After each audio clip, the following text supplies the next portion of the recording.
John, you are the Chief Strategy and Marketing Officer at Pipeline CRM at the moment.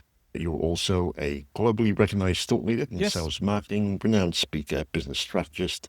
You have something like over 1,500 video interviews conducted for SalesPop, a leading online sales magazine.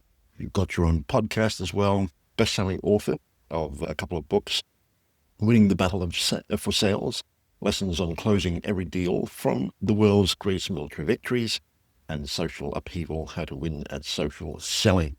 You've served previously as CEO of Huthwaite and a global sales consulting firm at Omega Performance as well. I'm curious, why transition out of those roles into your current role at Pipeline CRM? It's an interesting story, Vinay. I was running those companies for quite a long time, and both of those companies were owned by a parent company, Informa PLC, out of London on the London Stock Exchange, who own tons and tons of businesses. But they wanted to get out of the kind of Mhm. performance improvement space. So along with a couple of other businesses, I helped sell them to a private equity group. And at that stage, I decided it was time for me to go out on my own and do my own management consulting. So I set up my own management consulting company, and I had some clients. And then one of the clients I had who actually reached out to me was Nicholas Kimler, who was the founder Mhm. of Pipeliner CRM. And he had read my book and he had read what I'd said about CRM. And he said, I want to show you a different type of CRM. So he showed me Pipeliner. He engaged me to do some projects with him. And then he said, I'm trying to set this business up and launch it in the States. So would you be interested in coming on board and being my partner and bringing this to market? And as I had originally started off when I first came over to the States back in the dot-com days, I'd started off in Mhm. the technology space.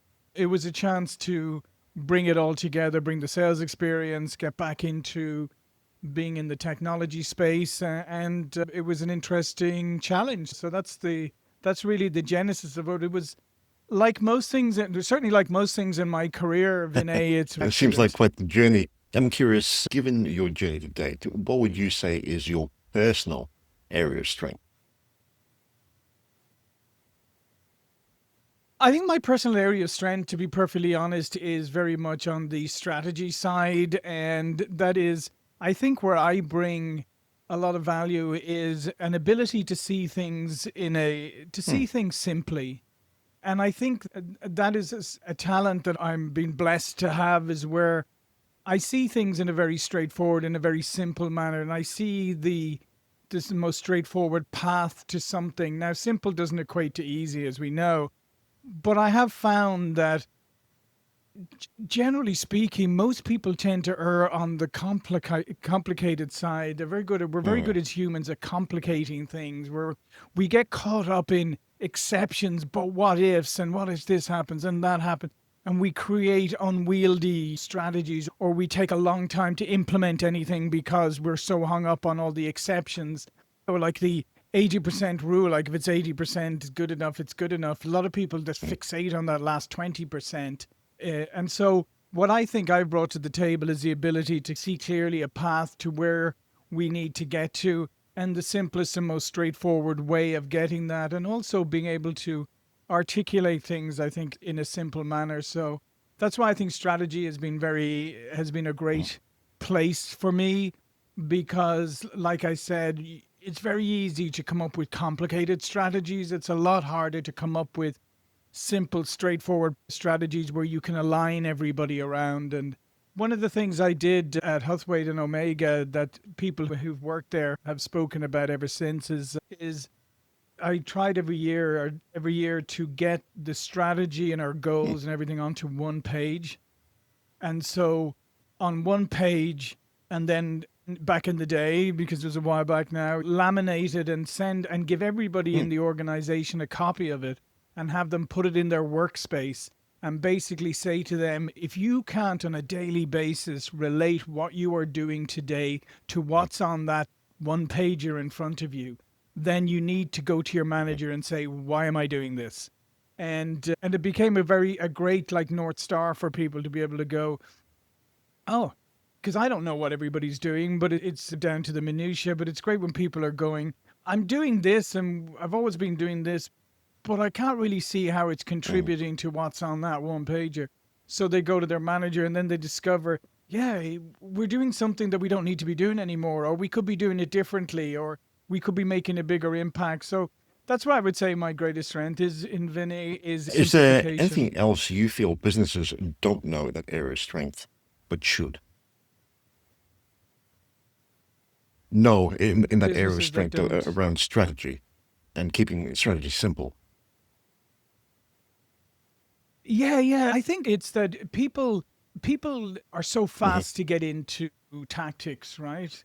It's like my favorite quote from The Art of War is it's something goes along. I'm not going to quote it properly, but something like strategy without tactics is the longest way to victory, but tactics without strategy is the Hmm. noise before defeat.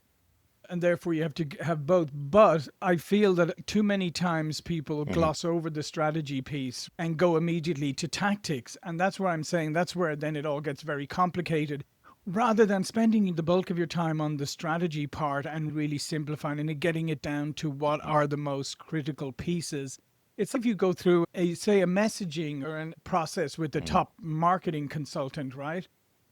The hardest thing is to get your message down to a couple of words, right? It's very easy to write paragraphs and vision statements and all of this. It's very hard to get it down to a tagline or a couple of words.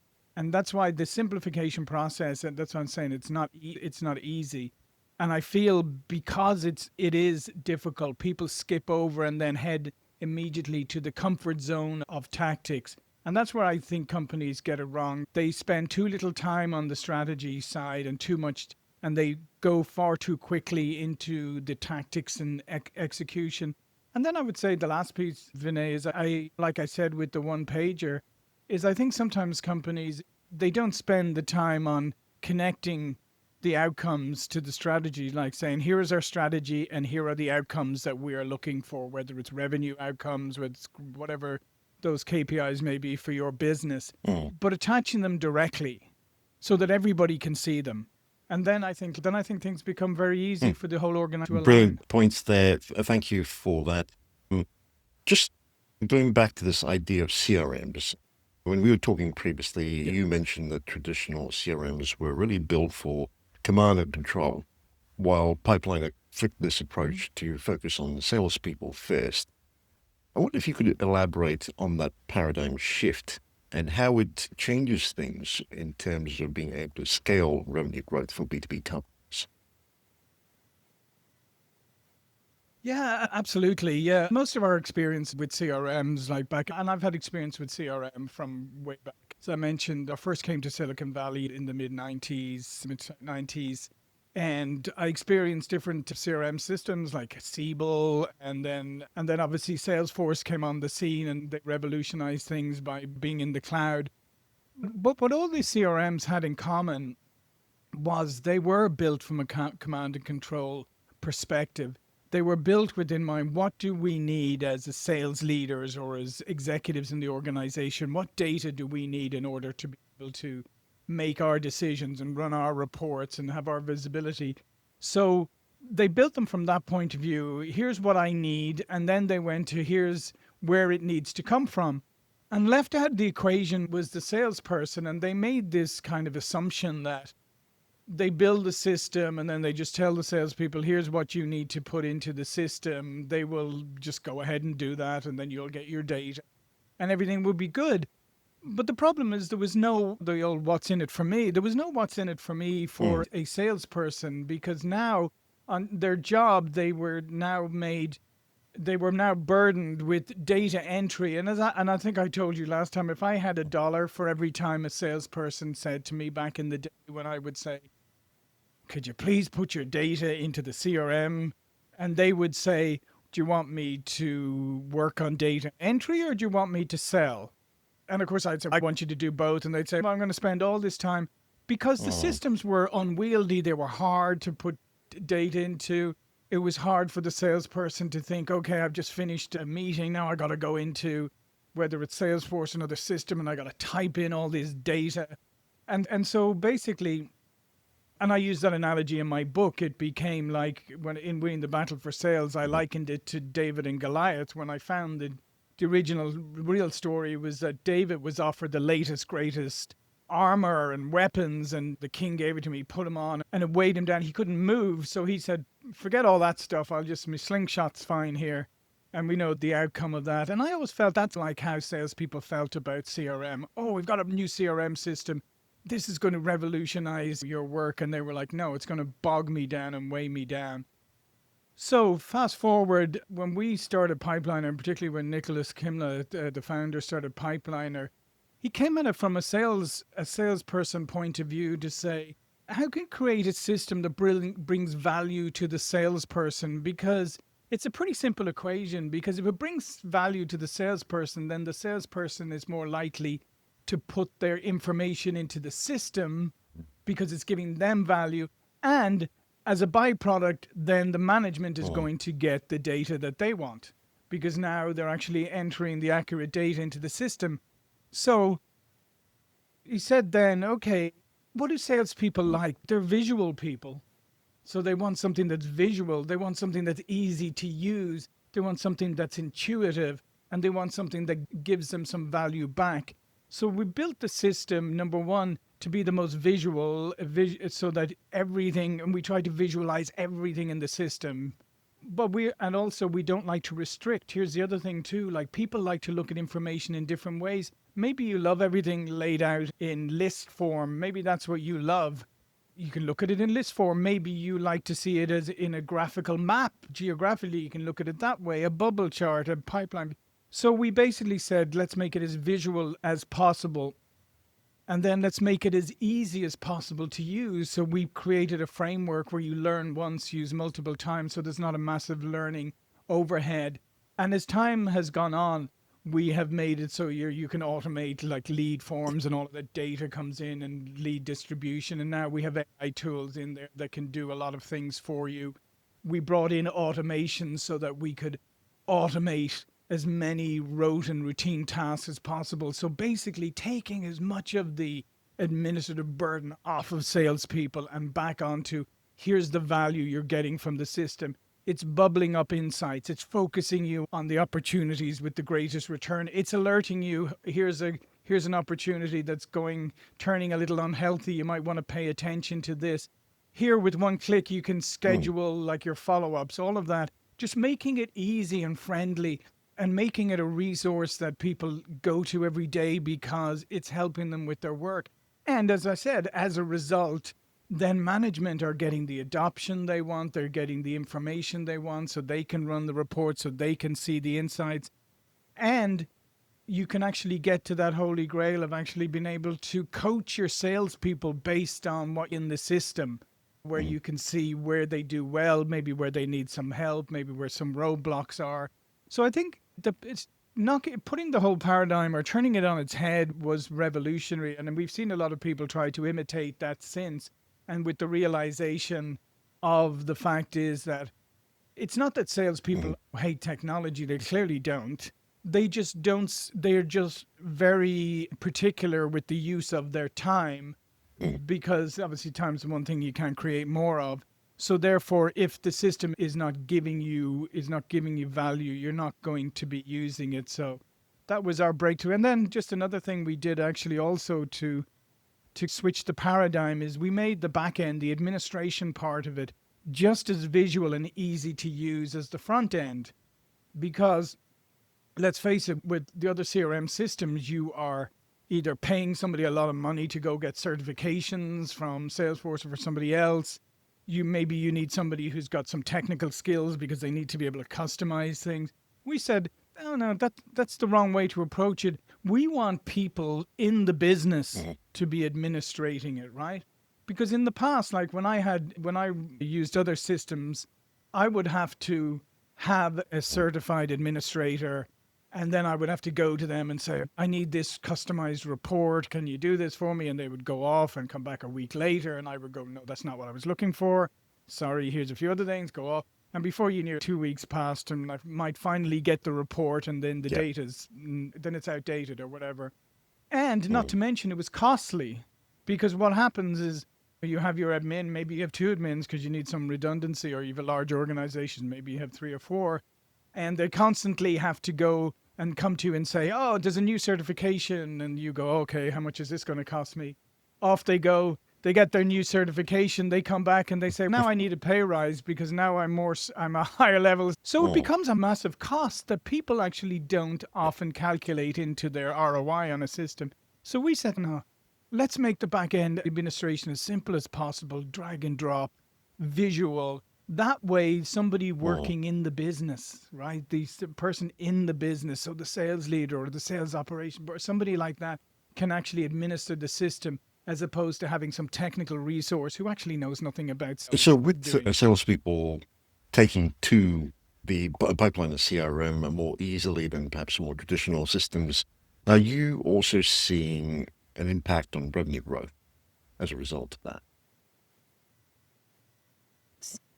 Yeah, no, absolutely. Because, and we have this testimonials from our customers to back this up.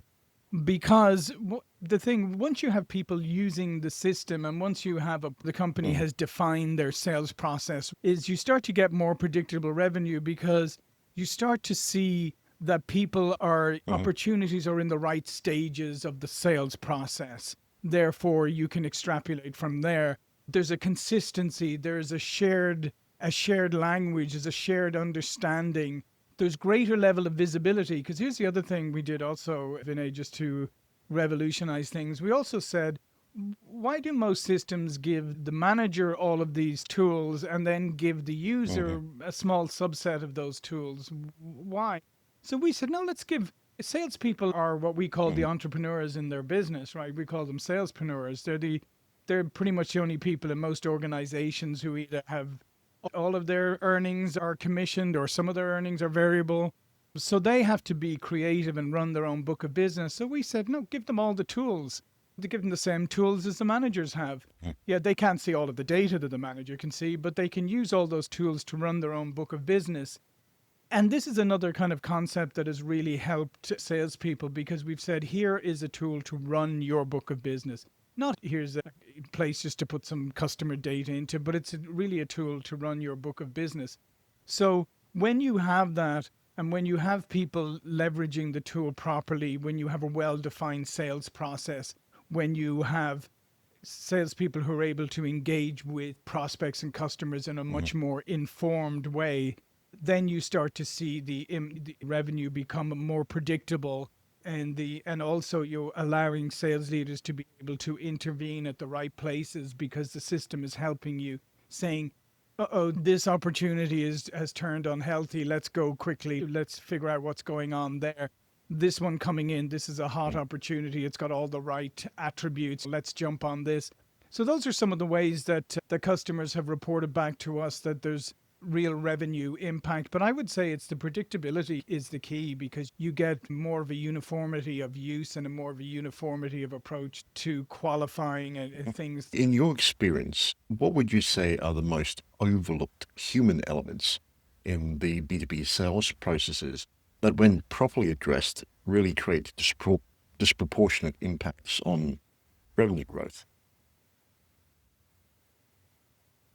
And I think this is something that Mhm, AI is helping us address. And that may sound counterintuitive to say we're talking about the human element and you've immediately mhm, mentioned AI, which is artificial. But I think what's happening now and what we're doing with our system is with the implementation of AI tools is to take, as I said earlier, is to take away a lot of the rote and routine tasks away from salespeople to automate as much as possible, then to allow salespeople be what they really want to be. And mhm, that is the creative part, right?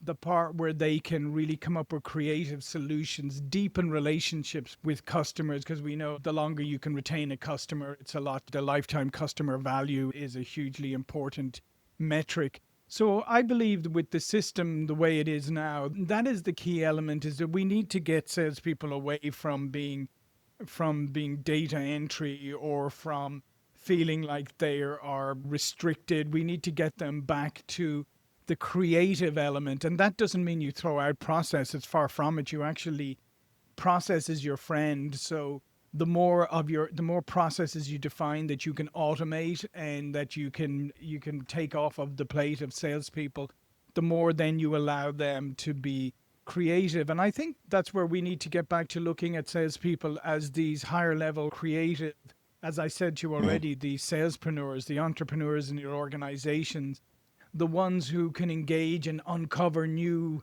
go deeper, uncover maybe issues or opportunities that you didn't even realize you had when you first engaged. So that's where I would say the greatest return you're going to get is the more you can allow your salespeople to be creative within the framework of your sales process. But the more you can take all those other tasks off their plate and the more you can get away from, I would say, busy metrics and more into metrics, So, the better. just to help us wrap our minds around this idea, are there specific AI implementations that you found are quite effective at amplifying the human relationship building skills rather than diminishing? Yeah, because now with AI, that is, for instance, you can use AI in our system to review all of the communications that you've had with a customer Mhm. over however long period of time. You can get it to look at what is the sentiment. Has the sentiment changed? Are there issues that are bubbling up? All of that. So what it really does is think about it. Think about the old days when you had to have to sit there and read through all Mhm. of this stuff, and then you would lose track or whatever, and then you wouldn't really understand. What AI is allowing you to do in our system now is to be able to review everything very quickly, to hone in on the key points, to really understand Mhm. where your customer or prospect is in the process, to really get down to the essence of what it is they're actually looking for. Then that allows you then to sit back and say, okay, now I understand we've been communicating for a while. Here are the things that have come up. Things have maybe actually changed a little over time. We started off our correspondence back here. This seemed to be the key point, but now it seems to have moved over here. The sentiment they seem to have warmed Mhm. over time to during the interactions, and these may be email, voice, text, whatever communications. Now it allows me then to take all of that in a very short space of time and sit down and say, okay, now I have the real lay of the land where Vinay is in his process right now, or where I'm in his buying process. That allows me then to be more focused, to be more creative, to be more on point with what you're looking for, as opposed to, which to be honest traditionally happens, is I look at the last couple of Mhm. emails and go, okay, I think I understand where you're at. But I haven't actually really, I don't really understand. I understand where you're at in the last couple of emails, maybe, and maybe those are outliers, who knows? But now with AI being able to review everything, I'm able to look at the totality of our interactions over time so that I can engage with you as I said, in a much more informed way. And so those kind of things really, I think, really make a difference. Plus, communication in general. Sometimes salespeople aren't the greatest at writing emails and stuff like that. So allowing AI to do that for you is a great time saver, and it's also a great frustration saver.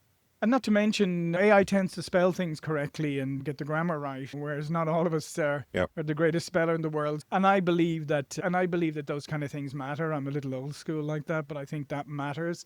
And so I think anyway we can allow help a salesperson present themselves in a more Mhm. informed and professional way.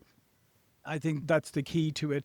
And I think the salespeople who are going to be successful in the future are the ones who are going to focus on those higher level skills and looking at how do I use AI to help inform me so that I can use my creative elements, how I can use my experiences to serve the customer better. And at the end of the day, too, Vinay, certainly for me, when I engage with the salesperson, I I want to know Mhm. what I don't know, right? So I want to know, what have you done with other customers who are like me? What are you seeing in the industry when you're out there talking to prospects? What are you learning Mhm. that I don't know about?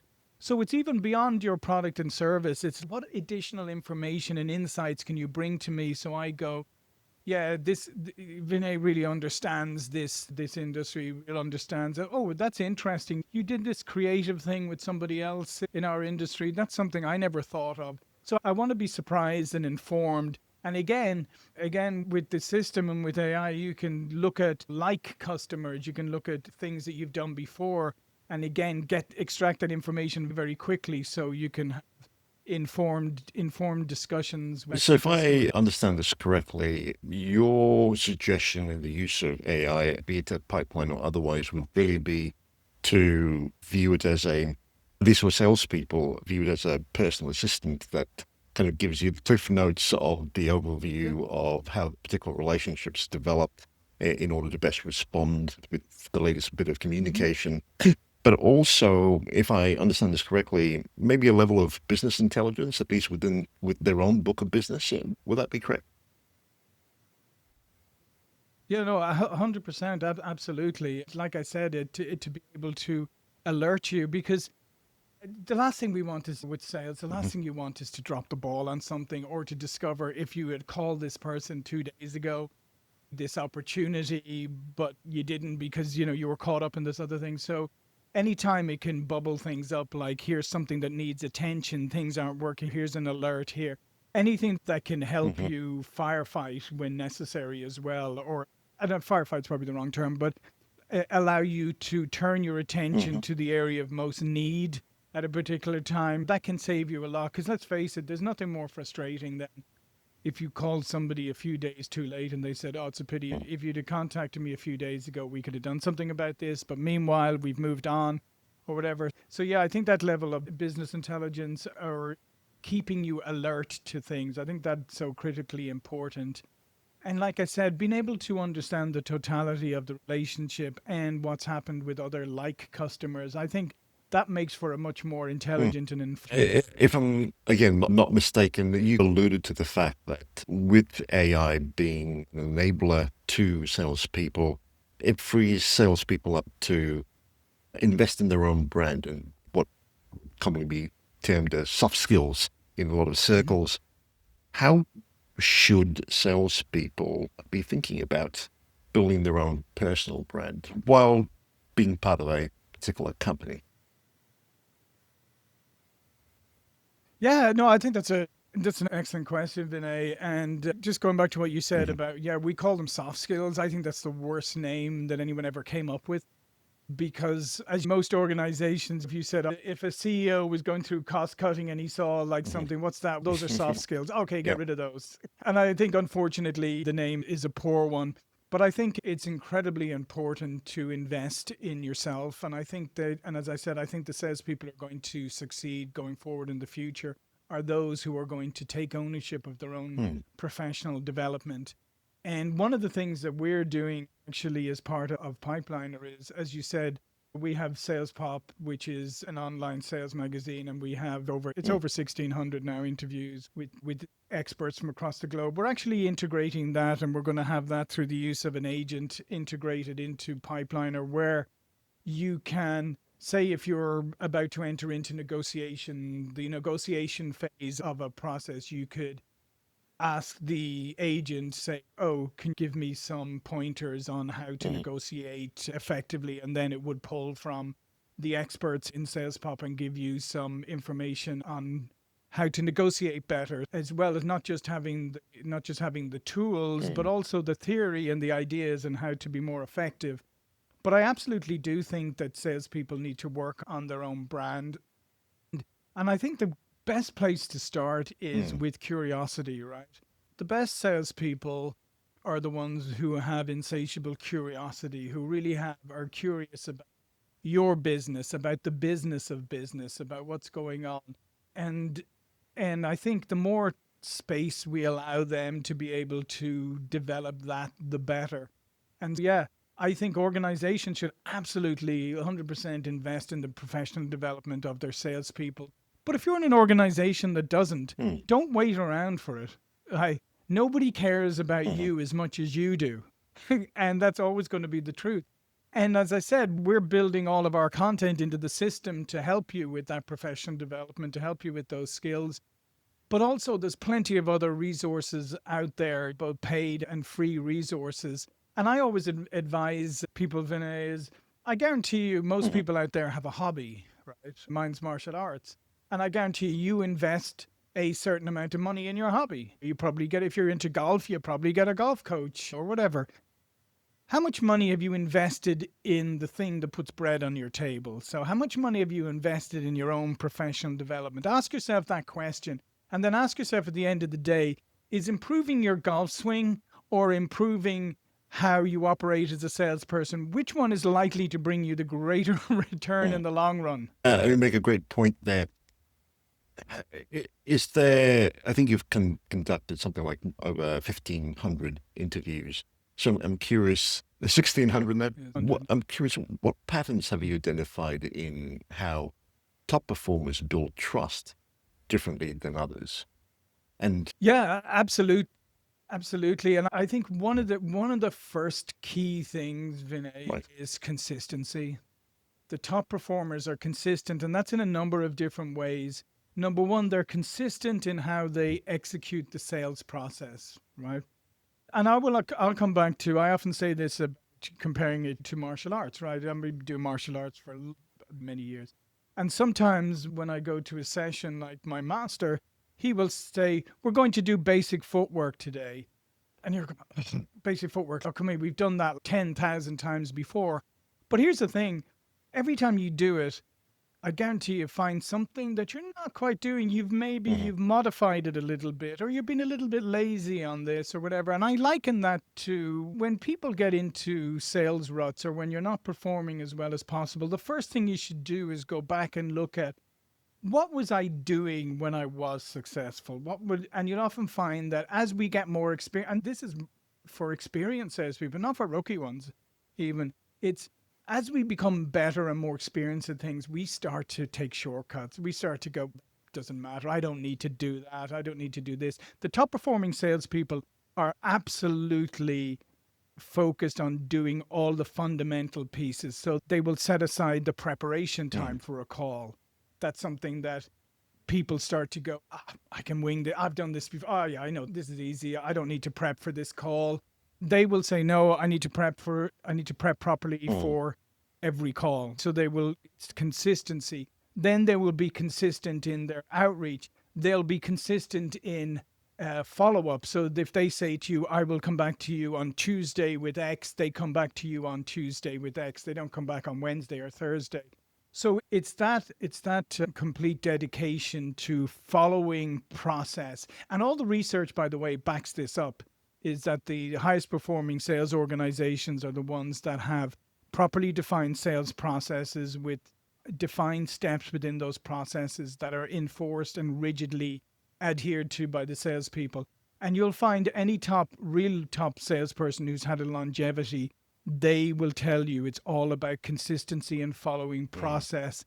And then the other part too, Vinay, that I've learned is that you don't be a chameleon. Be authentic, be yourself, be a real person. Don't try and kind of change according to the circumstance, because at the end of the day, trust is built on consistency and authenticity and doing exactly what you say you will do. And here's the other part too, is if you can't do something, you say, nope, our product doesn't do that, to be honest. And if that's an important feature for you, Vinay, then here's what I would suggest. This is an alternative product that would probably, I think this will do what you need. So maybe you should go talk to them. And I think that's the other thing too, is I was talking to somebody recently, is that they asked me, what do I trust about an expert, or how do I identify an expert? And I said, I trust the expert who'll tell me what they don't know, as opposed to the expert who always has the answer. And I mean that in a sales context. Like I said, if you can't do something or you don't know something or whatever, just be truthful and honest, because that is trust building. So that's what I would say. The top performing people, they focus on the fundamentals. They stick to the process. They don't skip over things, and they are consistent in their follow-up. They do exactly what they say they will do. And if they can't do something, they'll tell you they can't do it. And if they're not the right service or product for you, they'll tell you they're not the right service or product for I you. wonder if you'd recommend relationship quality as a leading indicator of revenue predictability. Yeah, I would, with the caveat that the relationship has to be, it can't be. Once upon a time, we used to talk about, relationship, and it's, I'm Mm. really friendly with this person. I really understand. I was asking about their kids and all of this, and we're meeting for lunch next week. I meet them once a month and everything. And once you start to dig into that, you often found that there were people who were basically just buying lunch for people on a regular basis. That's the relationship wasn't actually bringing anything in return, because there's lots of people who love a free lunch and love to sit down and chat. So I think relationship is really important, but it has to be relationship with a purpose. Unless you want to be buddies outside of work, go knock yourself out. But in a business relationship, it has to be a relationship with the purpose, because we don't have time to waste. Therefore, building the relationship, the best relationships are built on Mhm. trust that we talked about and on outcomes. And so if I say I can do this for you, if you buy our product, it'll do X, and I make sure that is the outcome that you get, then we will have a good relationship going forward. And it doesn't mean like that we'll ever know anything personally about each other. Maybe we will, maybe we won't. But we'll have a professional relationship built on the trust and the delivery of outcomes. So I think relationship is really important, but it's relationship with a purpose, and it has to have mutual benefit Mm. for both parties. And I think the other thing, and this is something that we focus on, it's part of our tagline even, we talk about the win together concept, Vinay, and that is if you approach selling with the, Mm. or even buying, to be honest, with the concept of my goal is to get the best price from, or to sell you at the best price I can get from you. And if that means like squeezing you or maybe adding or whatever, Mm. that's great, because I need to win, right? I need to feel like I won. And you're the same, oh, I need to buy, I need to knock him down and blah, blah, blah. And I need to feel like, and that's for me the wrong concept. And that's for us is the wrong concept. We should be looking to have an engagement where I get a fair price, you get a fair price, you get the services you need at a fair price, and I get a good return on what I'm offering. But at the end of that, we should feel like we both won. Even if we needed to give a little bit, both of us, we should both feel that it was fair and equitable, and we both won. And it was Mm. actually an enjoyable engagement, because we both came out feeling that it was a fair and enjoyable engagement. And I think that win together concept is something that has been lacking a little bit, or has been maybe downplayed. It's always been a kind of dog eat dog world. And we're saying, like, why shouldn't buying and selling be enjoyable for both parties? Why shouldn't it be an enriching experience? And at the end of the day, why shouldn't we both walk away feeling like that was good? That was, we got what we wanted. We got a fair deal at the end of the day, and we'll be happy to continue working together. So I think relationship with the purpose, but coming in with that win-win mindset, I think makes all of the difference. And maybe one party will and one party won't, and you might have to help that Mm. other party understand the concept of win-win.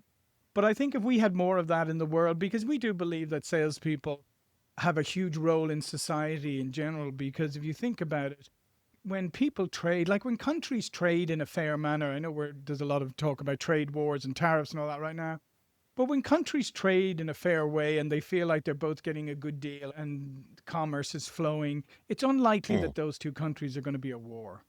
Because let's face it, if I'm lobbing bombs across your border, you're unlikely to purchase stuff from me. And I think it's the same thing. Salespeople are the tip of the spear, because they are facilitating commerce, and therefore, if you think about it, they're peacemaker, peace, prosperity. We call them producers of prosperity and peace, because at the end of the day, I'm trying to sell you something that's going to Mm. help you or your business prosper, and therefore you will contribute more to society as your business grows, or your personal business grows, or whatever. So that's why that part is, it's so critically important. As I said, relationship with the purpose, win-win, and understanding that you've got to roll Mhm. for good, to be honest, and forget about all the ways the popular culture has negatively portrayed salespeople and the attitude some people have about sales. We need salespeople to be proud of who they are and Well, what they do. would I be correct in saying that it is of value to measure the level of trust in a relationship? And if so, how would you recommend we do that? Yeah, I think the level of trust in a relationship, absolutely. For a start, there's a couple of ways. Obviously, there Mhm. is the Yep. repeat business, which Mhm. is probably the easiest one to track and the most valuable one.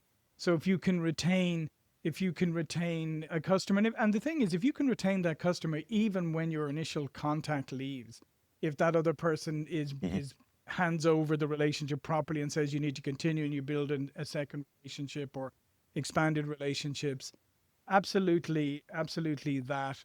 Expanding wallet share at a customer, again, is if you can expand the relationship, if you can get Mhm. referrals into other parts of the business, those again are indicators that you have built a great level of trust within an organization. So I would say, obviously, lifetime customer value, repeat business, of expansion of the Mm. account, referrals, the ability to either somebody will refer business to you or Mhm. will act as a referral for you. There's people you can, your relationship is really good when I can say, call you up. And obviously, you don't want to abuse this, but I can call you up and say, hey, Vinny, I've got a prospect needs to talk to somebody. Would you mind talking to them? Or you're willing to furnish a customer testimonial. So anything that goes above and beyond the transaction starts to show that you have To been. me, a lot of those would be lagging indicators. Are there any leading indicators that you would suggest?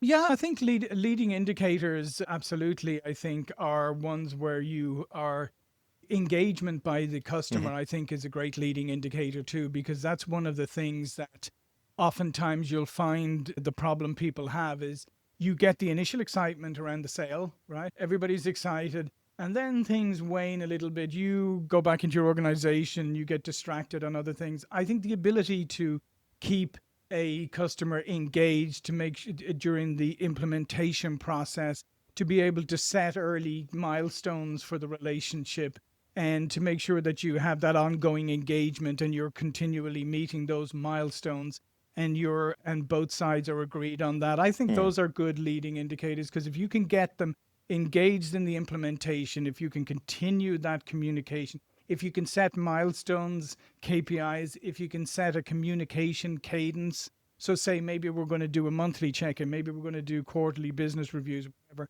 Once you have all that laid out and you those things are happening, those are leading indicators that the relationship is going to develop into that. Listening to this, I'm sure there may be people who have come from a technology first type of culture and maybe entertaining the idea of Mhm. perhaps pivoting to more of a human first culture. And I'm curious, what advice would you give to founders and CEOs in particular as they entertain this idea of shifting to that human first culture, especially when they know they're going to expect resistance, will face resistance from perhaps more of the tech oriented teams?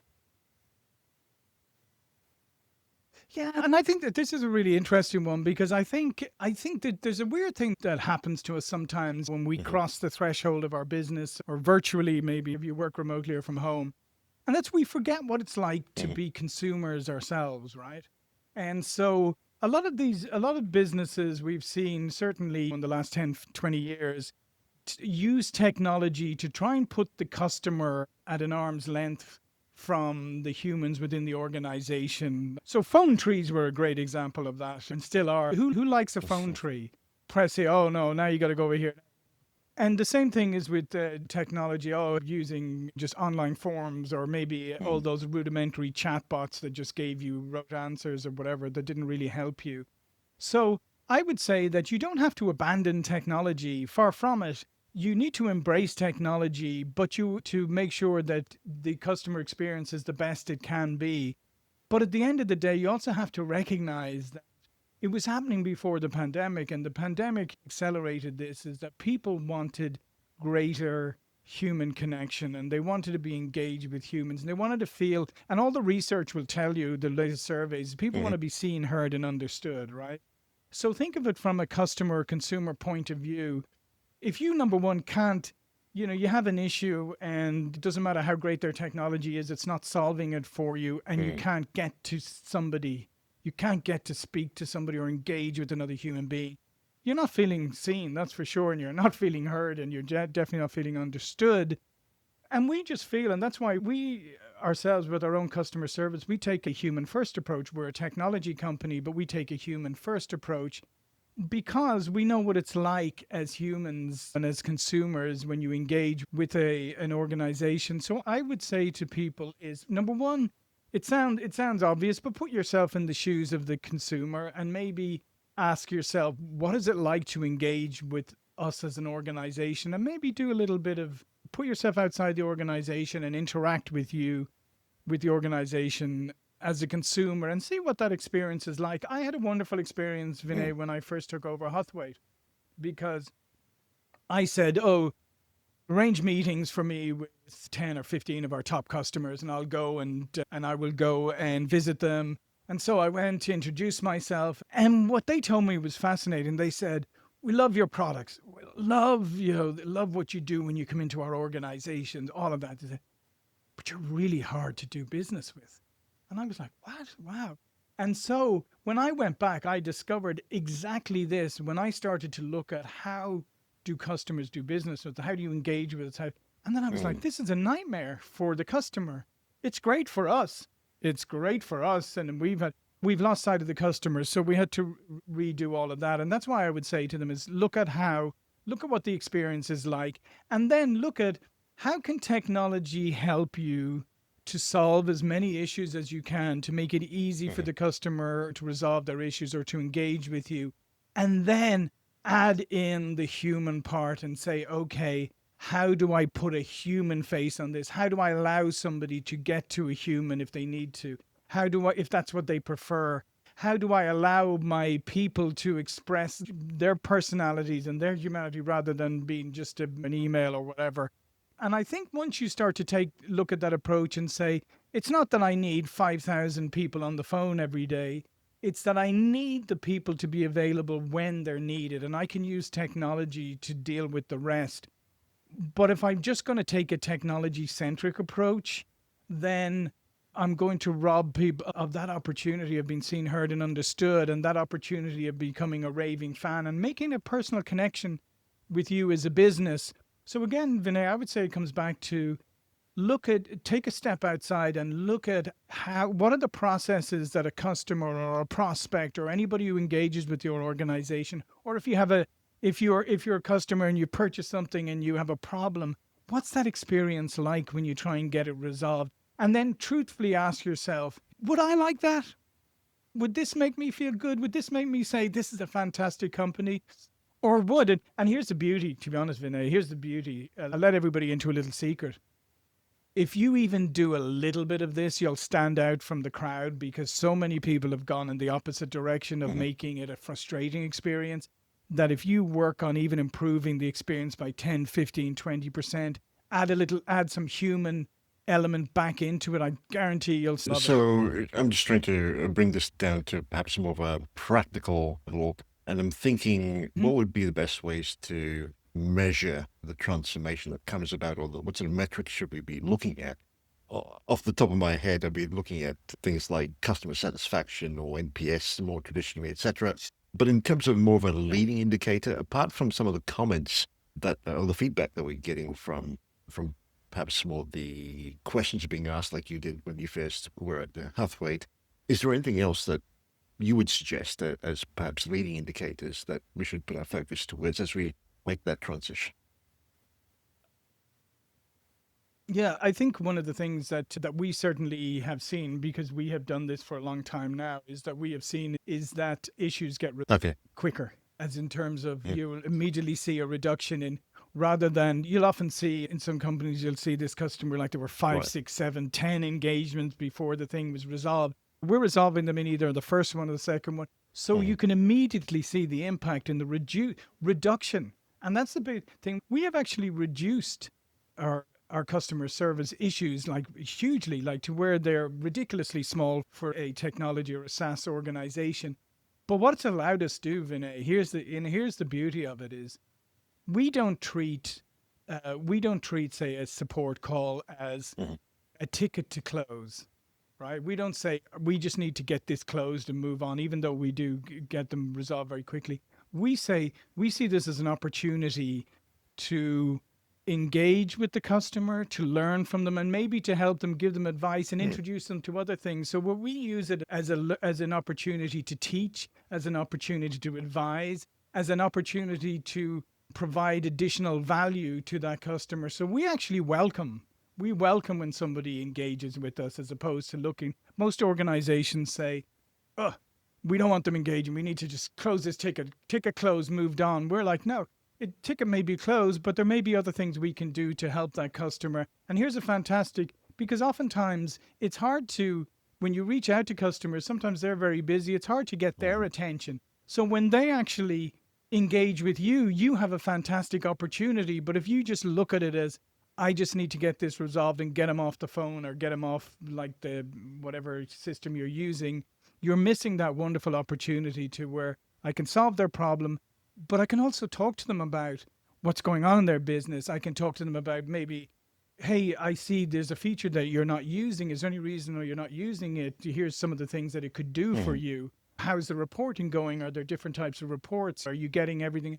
So just flipping that switch again, Vinay, into seeing everything as an opportunity to build, back to what we were talking about, to build the relationships. And like I said, you will see support tickets go down because you'll be resolving things quicker, but you'll see satisfaction go up because you're not just resolving, you're actually adding. In the space of humanizing CRMs and AI to not just alleviate or elevate the performance of salespeople, but also to drive revenue growth, are there perhaps a couple of areas that you find doesn't get much airtime and doesn't get talked about very much? If so, what would they be?